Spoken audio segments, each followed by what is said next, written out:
Alright, so these are area roots on a tropical ficus tree, and this particular species is a natal figs or Ficus netalensis. I'm not 100% sure that's what it is, but I used to think it was something else, but it turns out to be not that. But I'm pretty sure it's natal figs, even though it has not produced ciconia yet, so I can't be 100% sure. But one of the things I like about a lot of tropical ficus species is that they grow these roots that are grown from branches or upper parts of the trunk whenever the condition is right, and it's usually when it's very humid. And one way that I have found to be able to grow these where I live, which is not a tropical climate, is to pretty much just bag up the base. It's pretty simple, you know. I bag it up and I water about once a day. The soil is pretty well draining, even though it's in an organic mix. So I water about once a day, but I actually spray down these roots in a bag about a couple times a day just to keep it from drying out. But this is just one way to quickly develop a stronger, thicker base on your tree that are pretty young, and just to get that massive amount of nebaru or exposed roots.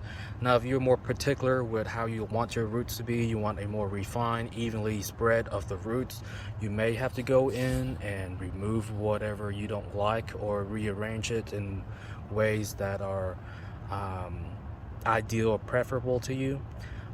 Otherwise, if you don't care, you can just let it grow and do whatever, and to get that natural wild look. Now, you may still have to go in and remove here and there, because sometimes they do grow in the wrong directions. They will do that, so once in a while I'll just go in. If it's just grown upward for some reason, I'll just pinch it. But yeah, so what I really like about this species is the fact that well, for one, it likes to grow area roots. As you can tell, there are area roots all the way up to the top.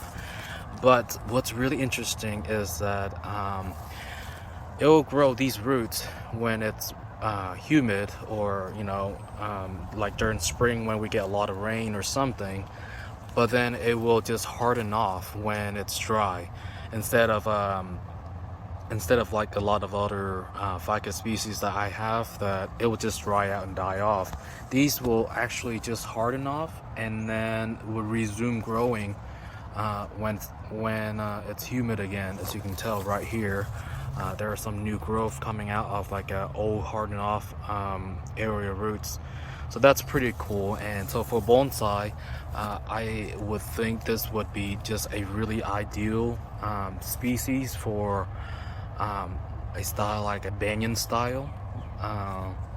But regardless, it's great to work with, and it gives you a lot of opportunities to do whatever you want. But yeah, so I just thought I'll show y'all these.